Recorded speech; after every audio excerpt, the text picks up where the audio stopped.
وَيُسْتَحَبُّ فِي الْوُضُوءِ النِّيَّةُ، اس کے بعد فا ذکر کیا ہے متن کی عبارت کے اندر، یعنی اس میں امام شافعی رحمۃ اللہ تعالی علیہ کا اختلاف ہے۔ وَالتَّرْتِيبُ وَالتَّيَامُنُ، تیامن کو بریکٹ میں لکھا ہے اس لیے کہ اصل متن کی عبارت میں پہلے نسخے وغیرہ میں یہ بات درج نہیں کی گئی تھی، بعد میں درج کی گئی ہے۔ وَمَسْحُ الرَّقَبَةِ، وضو میں نیت کرنا، ترتیب وار وضو کرنا، دائیں سے وضو کرنا اور گردن کا مسا کرنا، یہ باتیں مستحب ہیں۔ یہ 4 باتیں یہاں ذکر کی گئی، مزید آگے آ رہی ہیں۔ اب اس کی تشریح کر رہے ہیں۔ قال، مصنف نے کہا کہ وَيُسْتَحَبُّ فِي الْوُضُوءِ النِّيَّةُ وَالتَّرْتِيبُ، کہ وضو کے اندر نیت کرنا اور ترتیب وار وضو کرنا یہ مستحب امر ہے۔ کیوں مستحب امر ہے؟ مستحب کا فائدہ کیا ملے گا؟ تو اس کو ذکر کر رہے ہیں لِيَقَعَ قُرْبَةً، تاکہ وضو ثواب کے طور پر واقع ہو جائے۔ یعنی وضو کرنے میں جب وضو کرنے والا نیت بھی کر لے، وضو کی نیت کر لے یا نماز پڑھنے کی نیت سے وضو کر لے، تو اس نیت کی وجہ سے اس وضو کرنے کا یعنی فعل وضو کا ثواب بھی ملے گا۔ ورنہ کل ہی بتایا گیا تھا اگر نیت نہیں کی تب بھی ہمارے نزدیک وضو صحیح ہے اور ثواب کا ترتب اس پر نہیں ہوگا، لیکن اگر نیت بھی کر لی ہوگا۔ اسی لیے کہا لِيَقَعَ قُرْبَةً، تاکہ وضو قربت کے طور پر واقع ہو جائے۔ قربت کا معنی ثواب، ثواب کے طور پر واقع ہو جائے۔ وَلِيَخْرُجَ مِنْ عُهْدَةِ الْفَرْضِ بِالْإِجْمَاعِ، اور اس لیے بھی تاکہ فرض کی ذمہ داری سے بریء ذمہ ہو جائے، نکلے، بریء ذمہ ہو جائے اجماع کی وجہ سے۔ یعنی یہ بات اجماع سے ثابت ہے کہ وضو میں نیت کر لیا تو فرضیت کے عہدے سے وہ بریء ذمہ بھی ہو جائے گا۔ یعنی جو وضو کے اندر فرائض تھے 4 فرض، تو فرض کے لیے تو ایک ایک بار دھونا ہو گیا تو فرضیت کی ادائیگی ہو گئی، وضو ہو گیا، اور جب سنت کی ادائیگی کیا تو اکمال فرض ہو گیا، فرض کی تکمیل اس میں ہو جاتی ہے۔ اور اگر مستحبات پر بھی عمل کر لیا تو مستحبات پر عمل کرنے کی وجہ سے ثواب کا مستحق ہو گیا، اور فرض کے عہدے سے اجماع کے ذریعے، اجماع سے یہ بات ثابت ہے کہ فرض کے عہدے سے بھی وہ بریء ذمہ ہو جائے گا۔ وَكَذَا تُسْتَحَبُّ الْمُوَالَاتُ، اور کہہ رہے اسی طرح سے موالات بھی مستحب ہے۔ موالات کہتے کس کو ہے؟ تو اس کی تعریف خود ہی عبارت کے اندر ذکر کر رہے ہیں۔ موالات کا معنی ہوتا ہے پے در پے اعضائے وضو کو دھونا، یا کیا کہتے ہیں وضو ممسوحہ آئے تو اس کا مسح کرنا، یعنی بیچ میں کوئی وضو کے علاوہ دوسرا کام نہ کرنا کہ وضو کے فعل میں خلل واقع ہو، اسی لیے موالات کو مستحب قرار دیا گیا۔ وَقَذَا تُسْتَحَبُّ الْمُوَالَاتُ، اسی طریقے سے یعنی جس طرح نیت اور ترتیب مستحب ہے اسی طرح سے موالات بھی مستحب ہے۔ موالات ہے کیا؟ وَهُوَ أَنْ لَا يَشْتَغِلَ بَيْنَ أَفْعَالِ الْوُضُوءِ بِغَيْرِهَا، موالات یہ ہے کہ وضو کرنے والا شخص افعال وضو کے درمیان وضو کے علاوہ کسی بھی چیز میں مشغول نہ ہو۔ وَهُوَ أَنْ لَا يَشْتَغِلَ بَيْنَ أَفْعَالِ الْوُضُوءِ بِغَيْرِهَا، کہ وضو کرنے والا شخص افعال وضو کے درمیان، اعمال وضو کے درمیان وضو کے علاوہ کسی بھی چیز میں مشغول نہ ہو، یہ ہے موالات۔ وَلَيْسَ ذَلِكَ بِفَرْضٍ، اور یہ بات یعنی پے در پے وضو کرنا، یا بلکہ یہ بات پھر اوپر سے آگے نیت اور ترتیب کے تعلق سے، یہ بات فرض نہیں ہے، یعنی نیت کرنا اور ترتیب وار وضو کرنا یہ باتیں فرض نہیں ہیں۔ یہ اس وجہ سے کہہ رہے ہیں کیونکہ نیت اور ترتیب کو امام شافعی رحمۃ اللہ علیہ نے فرض قرار دیا ہے کہ بغیر نیت کے وہ فرماتے ہیں کہ وضو ہی صحیح نہیں ہوگا اور بغیر ترتیب کے بھی نہیں. ان کی دلیل وہی آیت کریمہ ہے ترتیب کے لیے کہ آیت کریمہ میں ترتیب وار اعضائے وضو کو ذکر کیا گیا اسی لیے ترتیب فرض ہے. اور نیت کی دلیل امام شافعی رحمۃ اللہ علیہ کی طرف سے وہ حدیث دی جاتی ہے جس میں بسم اللہ پڑھنے کا ذکر کیا گیا ہے کہ اگر کسی نے بسم اللہ نہیں پڑھا تو اس کا وضو نہیں. تو اس حدیث کو انہوں نے دلیل بنا کر کے نیت اور ترتیب دونوں کو فرض قرار دیا. تو اسی کا رد کرنے کے لیے یہاں کہا ولیس ذالک بفرض، اور یہ بات یعنی نیت اور ترتیب فرض نہیں ہے. لقولی تعالی اذا قمتم الى الصلاة فاغسلوا، اس لیے کہ اللہ تبارک و تعالیٰ کا قول ہے کہ جب نماز کا ارادہ کرو، جب نماز کے لیے اٹھو، فاغسلوا تو اپنے چہرے کو دھلو اور ہاتھ کو دھلو، سر کا مسح کرو وغیرہ کریں. من غیر اشتراطہما، یعنی اس آیت وضو کے اندر جو چہرہ دھونے، ہاتھ دھونے، مسح کرنے اور پیر دھونے کا حکم ہے تو اس میں ان دونوں کی شرط نہیں ذکر کی گئی ہے کہ اس میں نیت شرط ہو یا ترتیب شرط ہو، اس کا کوئی ذکر آیت کے اندر نہیں ہے. یا کہ مع شرطی نیت یا مع شرطی ترتیب اس طرح کی کوئی بات موجود نہیں ہے. اب یہ کہا جا سکتا ہے کہ ترتیب آپ کہہ رہے نہیں ہے، حالانکہ آیت کے اندر ترتیب تو موجود ہے.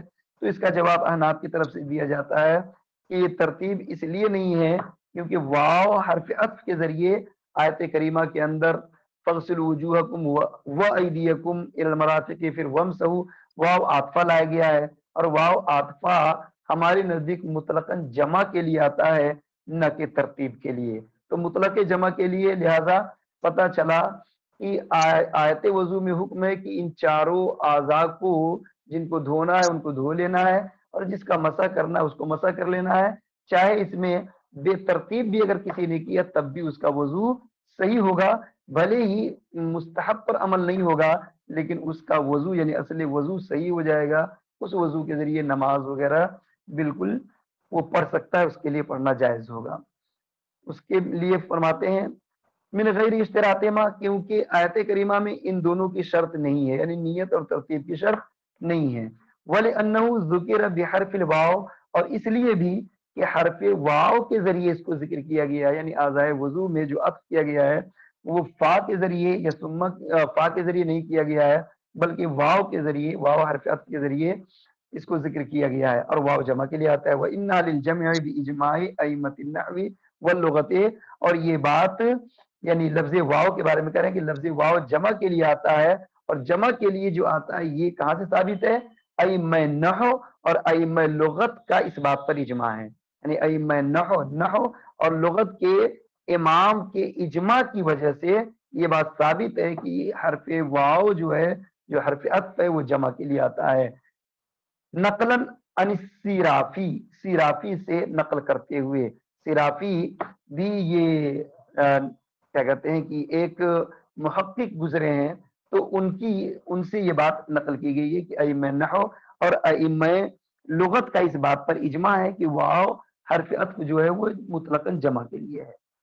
وَالزِّيَادَةُ عَلَى النَّصِّ نَسْخٌ، اور نسخ پر زیادتی کرنا یہ نسخ ہوتا ہے. اور وَلَا يَجُوزُ نَسْخُ الْكِتَابِ بِالْخَبَرِ لِأَنَّهُ رَاجِعٌ، اور کتاب اللہ کا نسخ خبر کے ذریعے جائز نہیں ہے اس لیے کہ یہی راجع ہے. یعنی کتاب اللہ قرآن مقدس کی کسی آیت کا منسوخ ہونا کسی دوسری آیت کے ذریعے ہو یہ تو ہے، لیکن کسی حدیث کے ذریعے یعنی خبر واحد کے ذریعے ہو ایسا نہیں ہے. ہاں بعض مواقع پر خبر مشہور کے ذریعے ہے لیکن خبر واحد کے ذریعے نہیں ہے. اسی چیز کو یہاں ذکر کریں وَلَا يَجُوزُ نَسْخُ الْكِتَابِ بِالْخَبَرِ لِأَنَّهُ رَاجِعٌ، اور کتاب اللہ کا نسخ جائز نہیں ہے خبر کے ذریعے، یعنی خبر سے مراد بالخصوص خبر واحد کے ذریعے. لِأَنَّهُ رَاجِعٌ، اس لیے کہ یہی بات راجع ہے. یہ بات ذکر کر دی گئی. اس کے بعد قول مرجوح پیش کر رہے ہیں لفظ قیلہ سے. وقیل، اور یہ بھی کہا گیا ہے کہ انہما سنتان، یہ دونوں باتیں یعنی نیت اور ترتیب یہ دونوں باتیں سنت ہیں. وہو الاصح، اور یہی زیادہ صحیح ہے. لمواظبتہ صلی اللہ علیہ وسلم علیہما، ان دونوں پر نبی کائنات صلی اللہ تعالی علیہ وسلم کی مواظبت اختیار کرنے کی وجہ سے. صحیح قول یہی ہے جو قیل کے ذریعے ذکر کیا. اسی وجہ سے ہدایہ یا دیگر کتب فقہ کے اندر نیت اور ترتیب کو سنت کے اندر ذکر کیا ہے، اور بعض کتب میں بعض فقہا نے اس کو مستحب میں ذکر کیا ہے. اسی وجہ سے دونوں باتیں یہاں پر ذکر کر دی گئی. اب اس کے بعد جو متن کے اندر التیامن کا لفظ تھا اس کی وضاحت کر رہے ہیں. والتیامن، اور دائیں سے وضو کرنا، یعنی دائیں سے شروع کرنا، دائیں ہاتھ پہلے پھر بایاں ہاتھ، دایاں پیر پہلے پھر بایاں پیر وغیرہ. تو دائیں سے شروع کرنے کو مستحب کیوں قرار دیا گیا؟ لقولہ علیہ الصلوۃ والسلام، نبی کائنات صلی اللہ علیہ وسلم کی اس قول کی وجہ سے. ان اللہ یحب التیامن فی کل شیء حتی التنعل والترجل، بے شک اللہ تبارک و تعالی تیامن یعنی دائیں کو پسند فرماتا ہے ہر چیز میں، ہر چیز میں دائیں کو پسند فرماتا ہے، یہاں تک کہ نال پہننے یعنی جوتا پہننے میں اور کنگھی کرنے میں بھی، جوتا پہننے اور کنگھی کرنے میں بھی دائیں جانب کو پسند فرماتا ہے. تو اسی وجہ سے دائیں سے وضو کی شروعات کرنا، اور دو ہاتھ یا دو پیر ہے تو پہلے دائیں کو دھونا پھر بائیں کو دھونا، تو یہ بھی مستحب امر ہے. اس کو یہاں پر ذکر کر دیا گیا. حتی التنعل والترجل میں لفظ حتی جو ہے یہ یہاں جارہ کے طور پہ ہے. حتی یہاں جارہ، حتی کی کئی قسمیں ہیں. ایک حتی عاطفہ ہوتا ہے، ایک حتی جارہ ہوتا ہے، ایک حتی وہ ہوتا ہے جس کے بعد ان مقدر ہوتا ہے جو کہ فعل مضارع پر داخل ہوتا ہے، اور فعل مضارع اس کے بعد منصوب ہوتا ہے ان مقدر کی وجہ سے. یہاں پر جو حتی ہے یہ حتی جارہ ہے، اسی وجہ سے مجرور ہوا. ومسح الرقبتی، اور گردن کا مسح کرنا یہ بھی مستحب ہے. پورے سر کا مسح کرنا کانوں سمیت یہ تو سنت ہے، چوتھائی سر کا مسح فرض ہے، پورے سر کا مسح کرنا کان کے ساتھ سنت ہے. اور گردن کا مسح، گردن بولتے ہیں پچھلے حصے کو، آگے کے حصے کو گلا بولتے ہیں. گلے کا مسح مکروہ ہے، بات آگے آئے گی. اور گردن جو پیچھے کا حصہ ہے تو گردن کا مسح کرنا مستحب ہے. قیل، اور ایک قول یہ ہے سنتن کہ سنت ہے.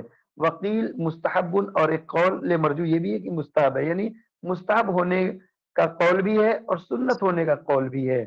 وَيُكْرَهُ أَن يَسْتَعِينَ فِي وُضُوئِهِ بِغَيْرِهِ إِلَّا عِنْدَ الْعَجْزِ لِيَكُونَ أَعْظَمَ لِثَوَابِهِ وَأَخْلَصَ لِعِبَادَتِهِ.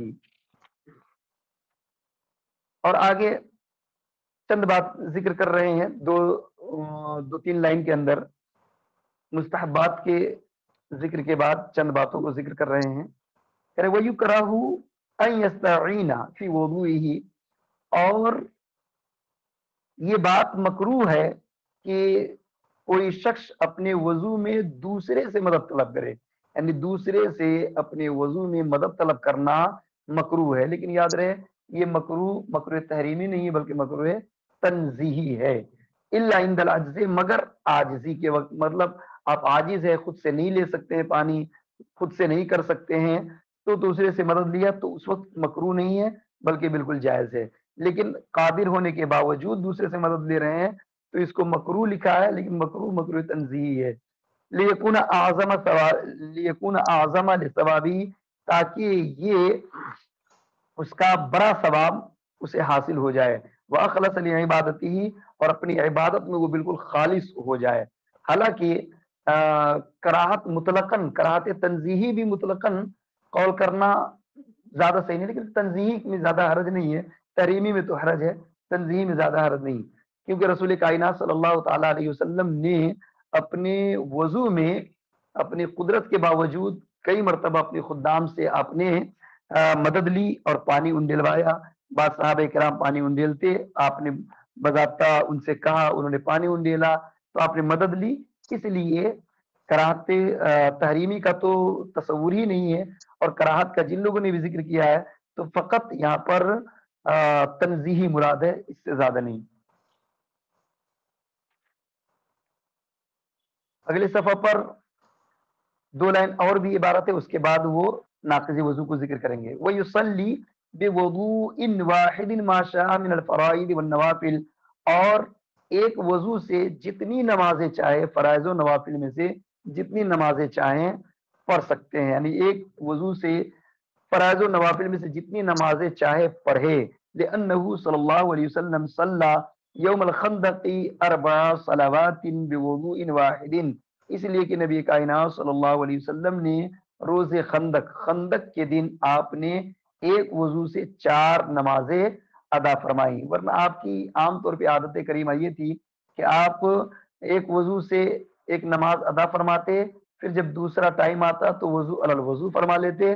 لیکن چونکہ خندق کے دن اتنا موقع اور فرصت نہیں ملا، جس کی وجہ سے بالخصوص آپ نے ایک وضو سے 4 نمازیں پڑھی، تو جس سے ایک مسئلہ بھی حل ہو گیا کہ اگر کسی کا وضو ہے اور وہ دوسری نمازیں پڑھنا چاہے، دوسرے وقت کی نمازیں پڑھنا چاہے تو کوئی دقت نہیں. اگر کسی نے ظہر میں وضو کیا اور اتنا مضبوط اس کا وضو ہے کہ عصر تک چلا لے تو عصر کی نماز بھی پڑھ لے، مغرب تک اگر اس کا وضو برقرار ہے مغرب کی نماز بھی پڑھ لے.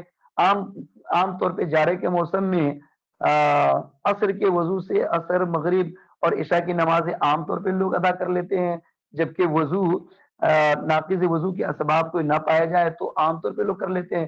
ورنہ عصر اور مغرب تو خیر نارمل لوگوں کی بھی عادت ہوتی ہے کہ عصر میں وضو کیا اور مغرب تک نمازیں ادا کرتے ہیں، کوئی حرج نہیں ہے. خندق کے دن رسول اللہ صلی اللہ علیہ وسلم نے 4 نمازیں ایک وضو سے ادا فرمائی. یہ خندق کیا ہے؟ یہ غزوہ خندق جو اسلامی تاریخ کا ایک بڑا غزوہ ہوا اور اس میں مسلمانوں کو بڑی عظیم فتح ملی. یہ 5 ہجری میں واقع ہوا.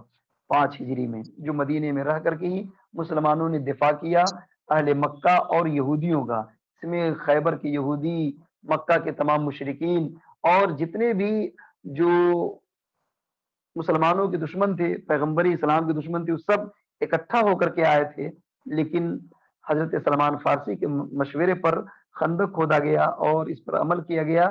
اللہ تبارک و تعالیٰ نے اس میں فتح عظیم عطا فرمائی. آپ سیرت میں اور تاریخ اسلام میں اس کو آپ نے تفصیل کے ساتھ پڑھا ہوگا.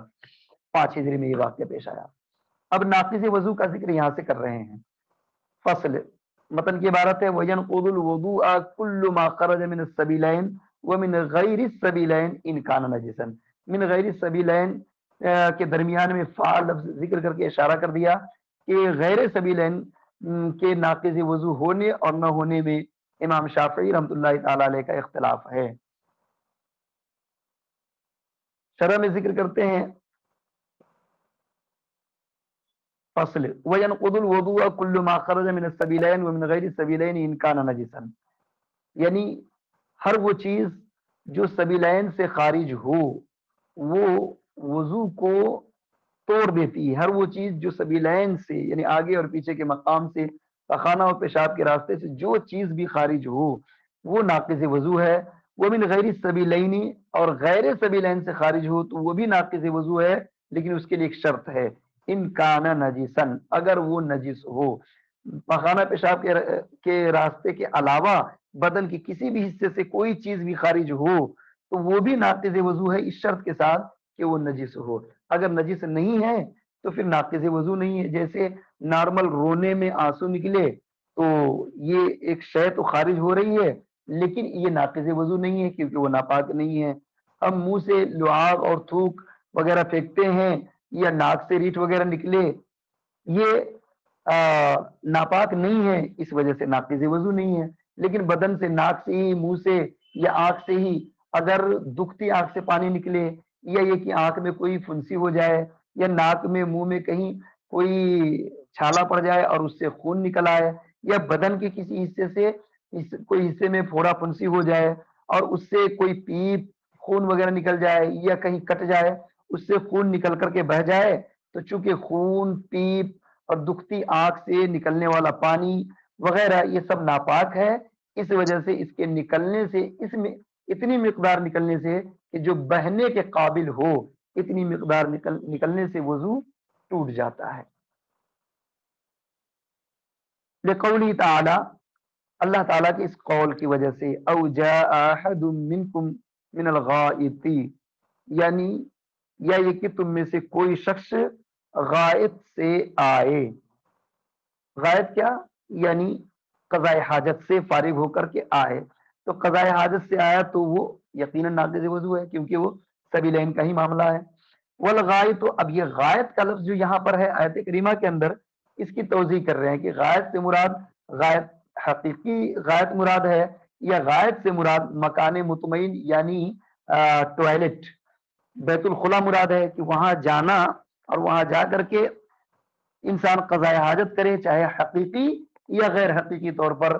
تو کیا مراد ہے ان دونوں کو واضح کر رہے ہیں. او جاء احد من الغائط، یا یہ کہ تم میں سے کوئی شخص بیت الخلا سے آئے.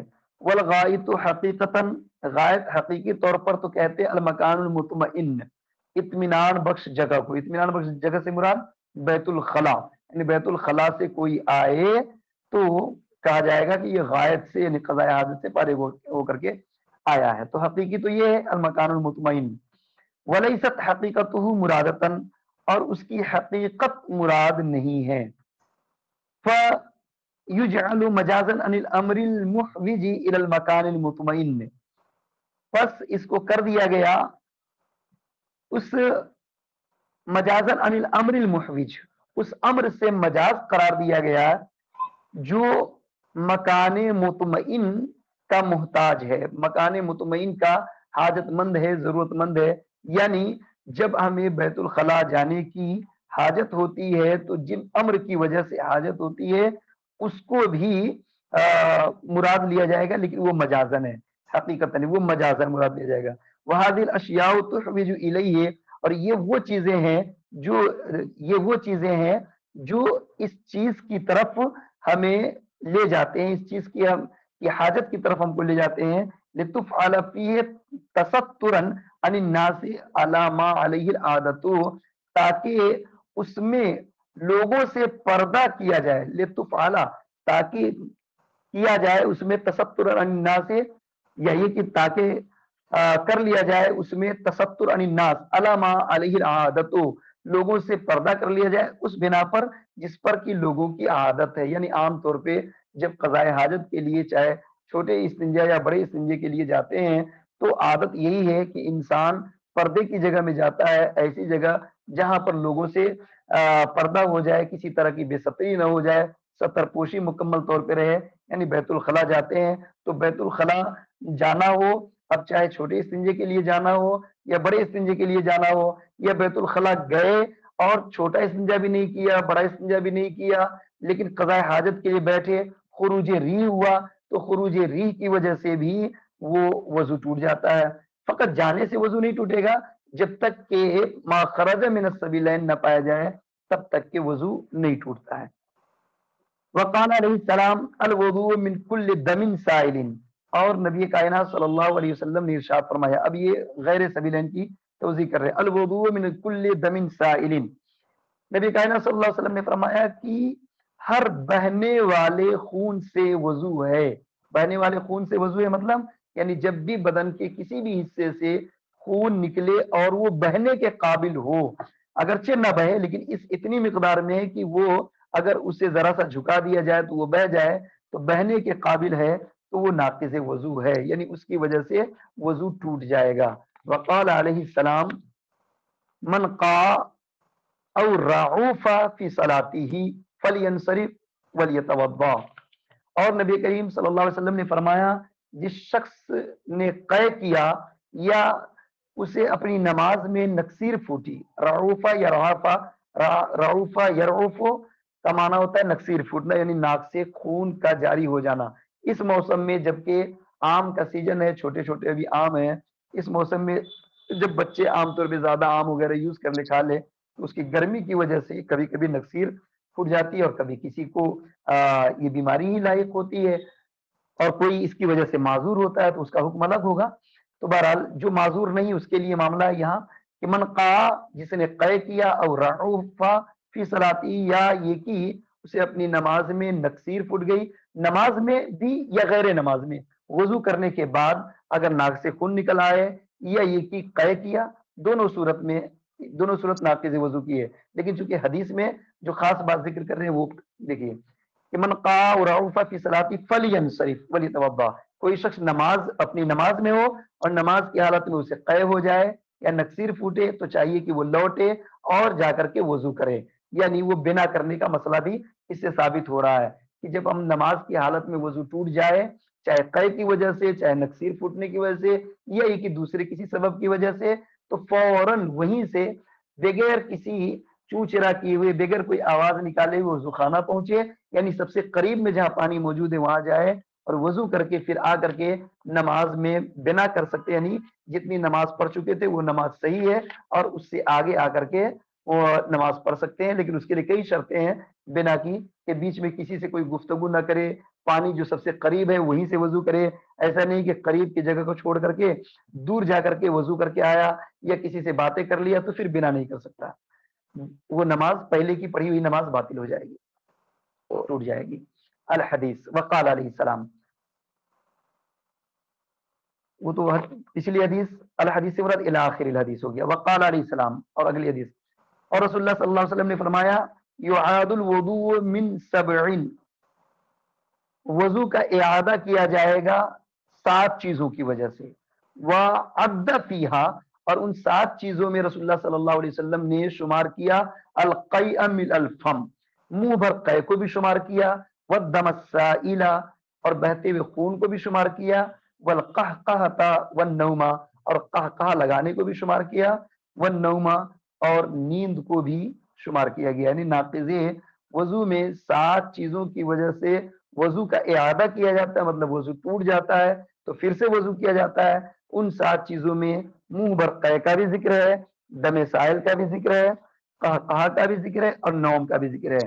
دم سائل کے تعلق سے گفتگو چلی رہی ہے اور مزید 2 لائن میں بھی اور گفتگو باقی ہے، اور قہقہ کے تعلق سے آگے باتیں ہوں گی، اور قہقہ نارمل حالت میں ناقض وضو نہیں ہے، لیکن جب نماز جنازہ میں یعنی بغیر رکوع سجدہ والی نماز میں اگر کوئی ہے اور وہ بھی مرد ہے تو اور بالغ ہے، اس کے لیے کئی شرطیں ذکر کی گئی ہے، اور کہا لگا کر کے ہنسا تو اس کا وضو جاتا رہے گا، نماز بھی جاتی رہے گی۔ والنوم، اور نیند بھی ناقض وضو ہے، تو مطلقاً نیند ناقض وضو نہیں ہے، بلکہ نیند کو ناقض وضو اس لیے قرار دیا گیا ہے کیونکہ استرخاء مفاصل نیند کی حالت میں ہو جاتا ہے، بدن ڈھیلا پڑ جاتا ہے، اور جب بدن ڈھیلا پڑتا ہے تو انسان کو اس چیز کا احساس نہیں ہوتا کہ خروج ریح ہوا ہے یا نہیں ہوا، اس کا احساس نہیں ہوتا، اسی وجہ سے نیند کو ناقض وضو قرار دیا گیا ہے، ورنہ نیند اصلاً ناقض وضو نہیں ہے۔ اسی وجہ سے اگر کوئی حالت قیام میں سو جائے، حالت رکوع میں سو جائے، حالت سجدہ میں سو جائے، یا بیٹھے بیٹھے اس طور پہ سو جائے کہ کسی چیز سے ٹیک نہ لگایا ہو، تو ایسی صورت میں اس کا وضو نہیں ٹوٹے گا، جب تک استرخاء مفاصل نہ ہو، یعنی بدن ڈھیلا نہ ہو، تب تک وضو نہیں ٹوٹے گا۔ تو یہ بات اس کی تفصیل آگے آئے گی۔ اس سے قبل سیلان کے بارے میں، وَيُشْتَرَطُ السَّيْلَانُ فِي الْخَارِجِ مِنْ غَيْرِ السَّبِيلَيْنِ، اور غیر سبیلین سے خارج ہونے میں سیلان شرط ہے، یعنی غیر سبیلین سے کوئی چیز خارج ہو، پیپ ہو، خون ہو، وغیرہ جو بھی کچھ خارج ہو تو اس میں سیلان شرط ہے، یعنی بہنا شرط ہے، لِأَنَّ تَحْتَ كُلِّ جِلْدَةٍ دَمًا وَرُطُوبَةً، اس لیے کہ ہر جلد کے نیچے، ہر کھال کے نیچے دم اور رطوبت موجود ہے، کھال ذرا سا بھی کہیں سے بھی چھل جائے، کٹ جائے، فوراً خون بہنا شروع ہو جاتا ہے، رطوبت نکلنا شروع ہو جاتا ہے، تو اسی لیے کہا کہ ہر جلد کے نیچے، کھال اور چمڑے کے نیچے خون اور رطوبت موجود ہے، اس لیے فقط موجود ہونے سے ناقض وضو نہیں ہوگا، فقط دکھنے سے وہ ناقض وضو نہیں ہوگا، بلکہ جب وہ سیلان کی صلاحیت اس کے اندر ہو، وہ بہنے کے قابل ہو، بہ جائے تو ناقض وضو ہے، ورنہ نہیں، اسی لیے سیلان شرط ہے، یعنی بہنا شرط ہے۔ فما لم یسل یکون بادین، پس وہ جو نہ بہے تو وہ بادی ہوگا، یعنی ظاہر، بادی مانا ظاہر، فقط وہ ظاہر قرار دیا جائے گا، لا خارجن، اسے خارج نہیں قرار دیا جائے گا۔ بخلاف سبیلین، برخلاف سبیلین کے، سبیلین کا معاملہ یہ ہے کہ چاہے سبیلین سے چیزیں ظاہر ہو یا خارج ہو، بہے یا نہ بہے، فقط ظاہر بھی ہو جائے تب بھی وہ ناقض وضو ہے، سبیلین سے کوئی کسی طرح کی بھی نجاست ظاہر بھی ہو جائے تب بھی وہ ناقض وضو ہے، اسی لیے سبیلین کا معاملہ الگ ہے اور غیر سبیلین کا معاملہ الگ ہے، غیر سبیلین سے کوئی چیز خارج ہو تو اس میں سیلان شرط ہے، لأنه متى ظهر يكون منتقلا فيكون خارجا، اس لیے کہ برخلاف سبیلین کے، اس لیے کہ وہ جب ظاہر ہوگا متا ظہر یکون منتقلا، جب ظاہر ہوگا تو وہ منتقل ہوگا، فیکون خارجا، جب منتقل ہوگا تو وہ خارج بھی ہوگا، جب منتقل ہوگا تو اس کے اندر وہ خارج اسے مانا جائے گا، اور جب وہ خارج ہوگا تو وہ ناقض وضو ہے، سبیلین سے جو چیز بھی خارج ہو وہ ناقض وضو ہے۔ وقت مکمل ہو گیا، اور قے کے تعلق سے جو تفسیر ہے وہ یہاں سے باقی انشاءاللہ العزیز پھر اگلے ہفتے اس کو پڑھیں گے، اور اگلے ہفتے جب پڑھیں گے تو اب 2 2 دن کر کے، چونکہ